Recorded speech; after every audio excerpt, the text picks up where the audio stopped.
സ്വലാത്തുൽ ഫാത്തിഹ അനുഗ്രഹം. സ്വലാത്തുൽ ഫാത്തിഹ ചൊല്ലുന്നവർ റഹ്മത്തിന്റെ മലക്കിനെ നൽകിത്തരും. എല്ലാവരും ഒരു കുപ്പി തേന് വാങ്ങി. 22 കൊല്ലം പാണ്ടിക്കാരാണ് സംസാരം നഷ്ടപ്പെട്ടിരുന്നു. ഉമ്മ മജ്ലിസിലുണ്ടോ? 22 കൊല്ലം സംസാര ശിക്ഷ നഷ്ടപ്പെട്ടിരുന്നു. തിരിച്ചു കിട്ടി.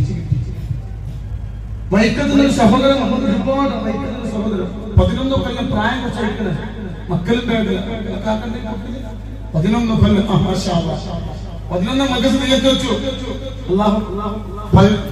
പുറക്കാട് വന്നിരുന്ന മക്കളുണ്ടാവുന്ന 11 കൊല്ലം ശേഷം ഭാര്യ ഗർഭിണിയാണ്. ഇവിടുത്തെ തേനാണ്. ഞാനിങ്ങനെ കയ്യിൽ 3 കുട്ടികളുണ്ടാവുന്നറിയില്ലേ? 11 വർഷത്തിന് ശേഷം ഗർഭിണിയാണ്. അപ്പൊ തേന് നിങ്ങളെ കയ്യിൽ കിട്ടും. അപ്പൊ 2 ബോട്ടിൽ തുറക്കുക. ഇവിടുന്ന് 101 സ്വലാത്തുൽ ഫാത്തിഹ ചെല്ലുമ്പോ അതിൽ ഓതി.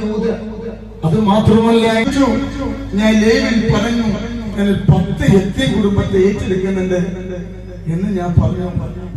10 യത്തീം മക്കൾക്കുള്ള ഒരു വരുമാനം ഈ ജ്വല്ലറി പൈസ ഏറ്റെടുക്കേണ്ട. അങ്ങനെ ഞാൻ കമ്മിറ്റി വിളിച്ചു. എന്റെ വീടിന്റെ ഉമ്മറം നിറഞ്ഞു കവിഞ്ഞു. എന്റെ വീടിന്റെ ഉമ്മറം ഒരാളൊരു കമ്മിറ്റി വിളിച്ചാൽ ഏകദേശം 10-50 ആളെ പങ്കെടുക്കുന്നു. 100 ഹബീബ് തങ്ങൾ കമ്മിറ്റി വിളിച്ചാൽ 500 കൂടുതൽ ആളുകൾ കമ്മിറ്റി വിളിച്ചു.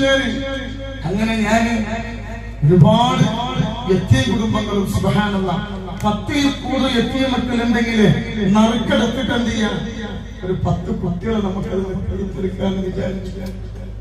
ഇതിന് മുന്നിൽ ഒരു കാര്യം പറയാൻ എന്താ